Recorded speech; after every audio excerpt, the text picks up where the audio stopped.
This is the fifth day of Christmas. Christmas, we always think of as before December 25, because we're also busy getting ready for the tradition of Christmas. But the spiritual side of it, I guess, and based on the story of the mythology of Christmas, is it begins on December 25 and moves through to the date of Epiphany. And in the middle of it all, we're celebrating a brand new year. And on top of that, it's a special year in terms of, like I talked about a couple of weeks ago, this age, this moving into a new age of awareness, cosmic awareness in our conscious evolution. It's a big time. And sometimes I think it's easier for us to talk about the truths of spiritual journey through a children's story. And one of the children's story that is very important to me at Christmas time is the Polar Express. The reason it's important to me is that it talks about a journey, just like at Epiphany when the wise men make a journey a long way. And Epiphany is this time when the wise men follow this star. They follow their hunches. They see something and go for it. Their intuition kicks in and they follow something. Epiphany has come to mean a sudden insight, aha, I got it, eureka, and so forth. I've had an epiphany. It's a discovery of a divine inspiration that has the impact of perhaps turning your life around. So maybe a best way to talk about this is through a parable, which is what I see the Polar Express to be. That book by Chris Van Allsburg was a precious book for me as a mother of two little girls. Every Christmas time we'd read it over and over again. It's a beautiful piece of art, almost like the Dutch masters with the darkness and the light on the faces. And it brings such imagination to the listener. But there was, I'll tell you a little bit about it in case you haven't seen the story. And by the way, I watched it last night just by pressing play now on Netflix. Don't even have to rent the movie anymore. It's just right there, live downstream. So watch it if you haven't. The story is, on Christmas Eve, a train comes to the children's homes, right in front of their homes, and picks up children and brings them up to the North Pole to see Santa. And they travel, and the movie was amazing. It just added so many visual effects. They travel on slippery ice, up and down mountains like a roller coaster, and past wolves, and under the northern lights. And finally, they get to the North Pole, and there's thousands of little little men dressed like elves in red and green. And they get to see Santa.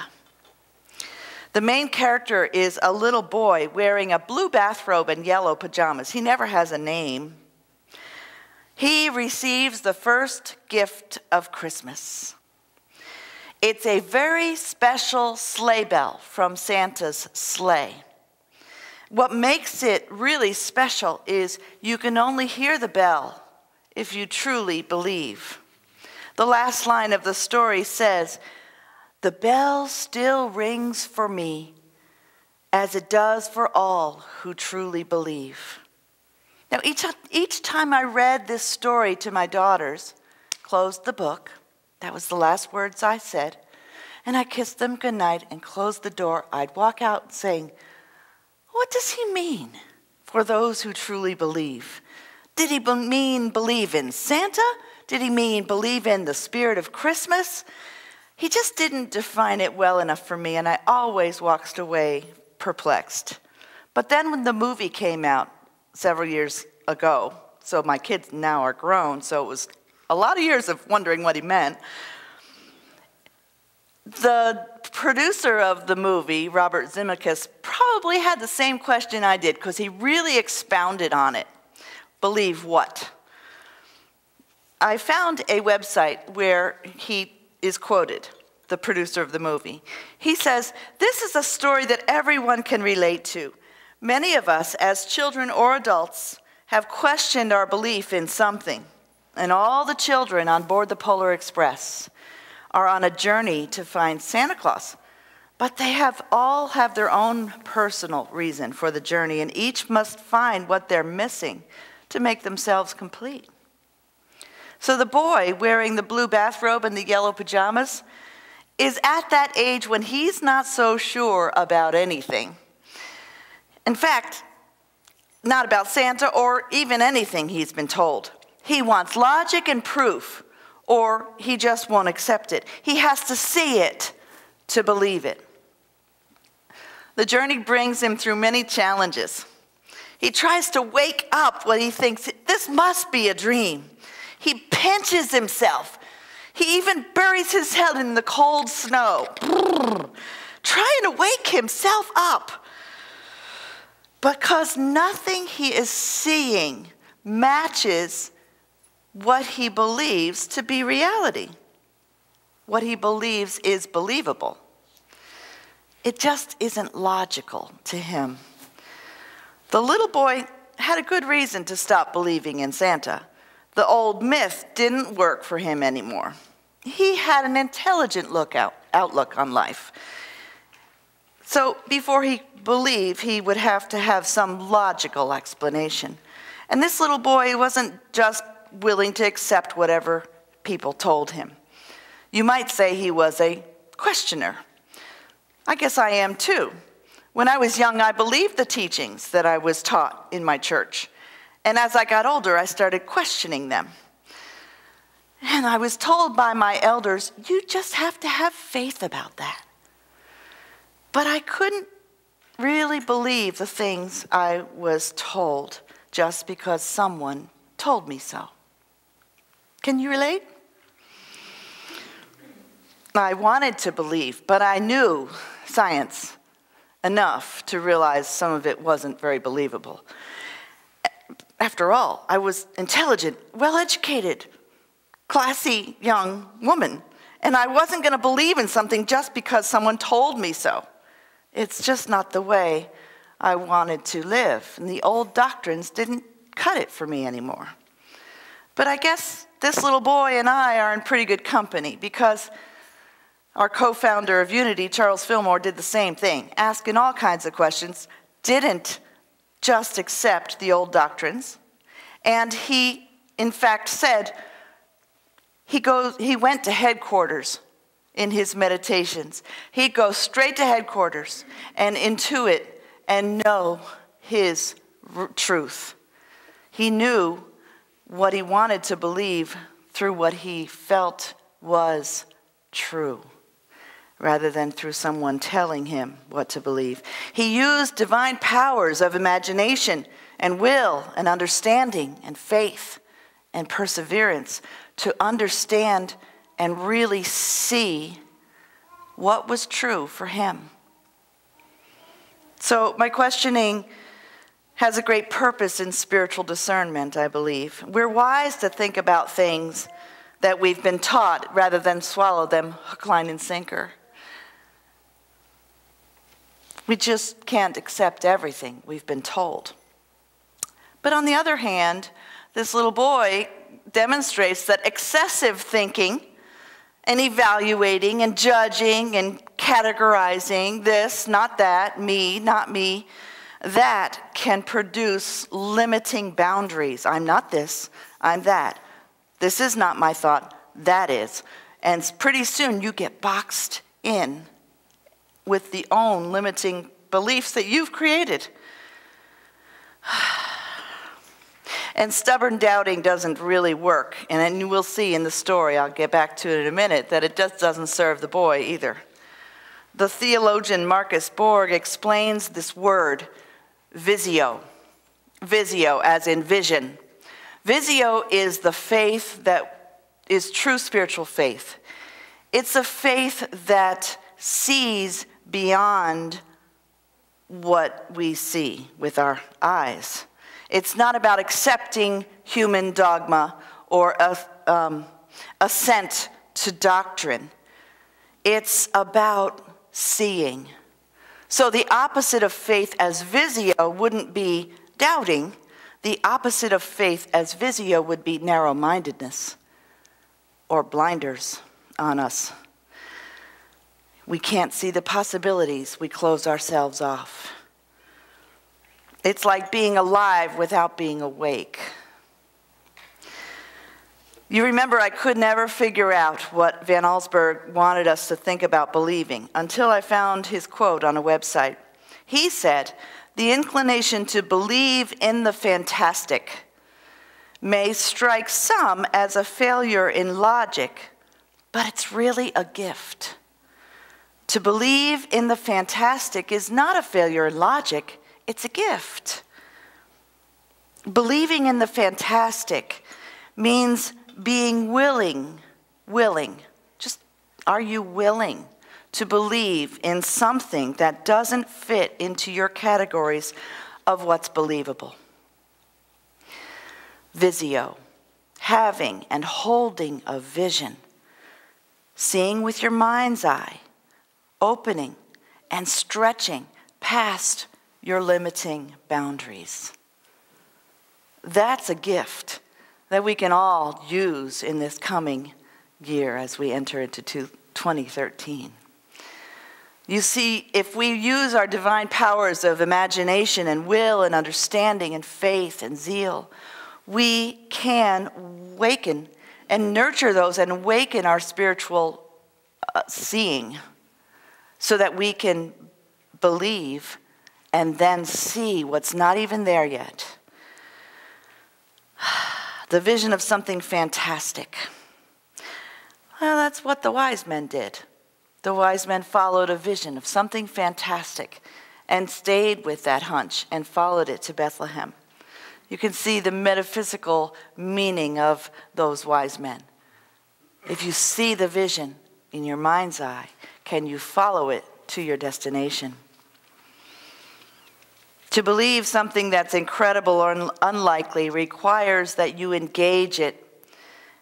Engage your gifts of imagination and will and understanding. Be willing to imagine it and have faith that when you follow it, it will be there. So let's get back to our story. In the story, the little boy and all the other children were in the village square, surrounded by thousands of elves, assembled to see Santa off. The sleigh bells made the most beautiful sound. Everyone cheered when they heard it. And one of the sleigh bells popped off the reindeer's harness and bounced to the boy. He picked it up.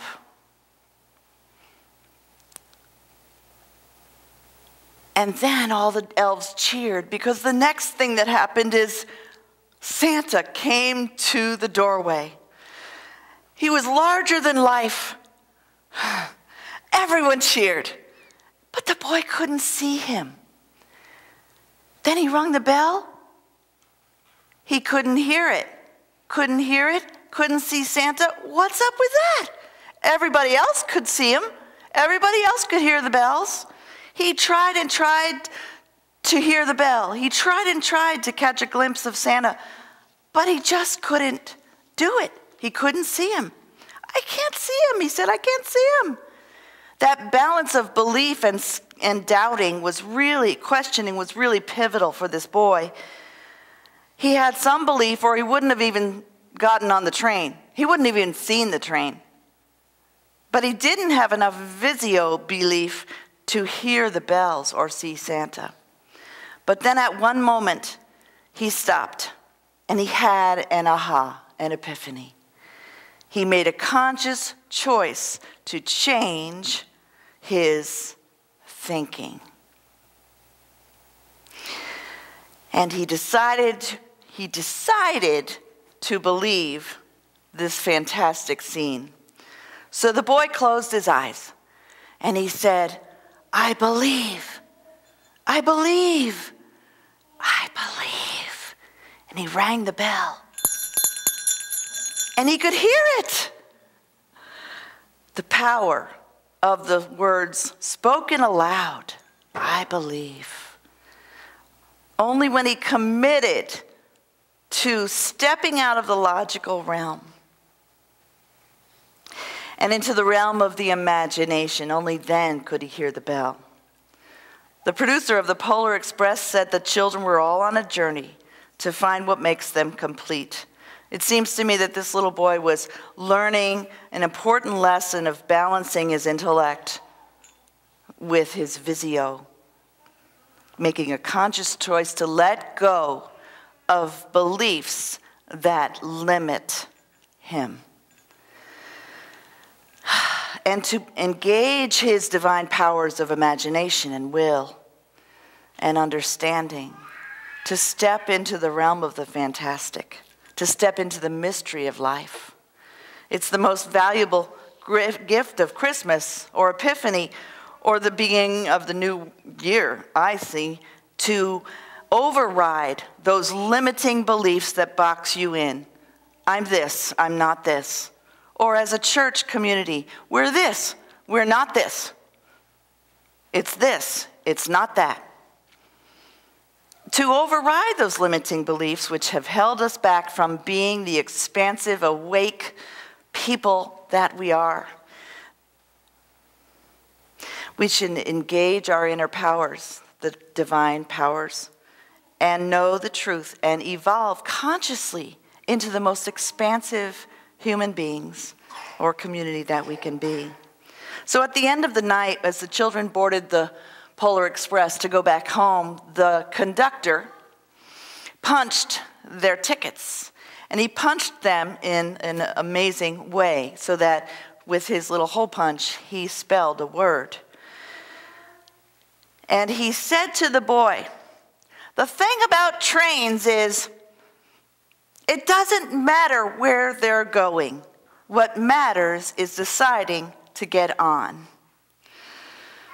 I invite you to make a conscious choice to get on the train, to release any narrow-minded thoughts, and to get on the train to see where the journey takes you, to believe what you can't see or hear, but to have faith, imagination, and will to know that you will get to where you need to go. I invite you to say yes to that invitation to climb aboard the train and take the journey of believing. So I have tickets for you.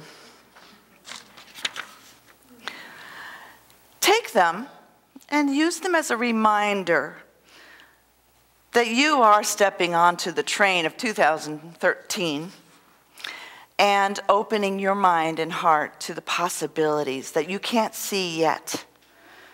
Open your heart.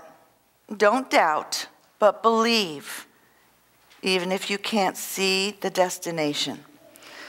Believe in the fantastic. And perhaps then you could see the world, your life, your community, your family, your situation with new eyes. Believe in the fantastic and see the world with new eyes. Blessings.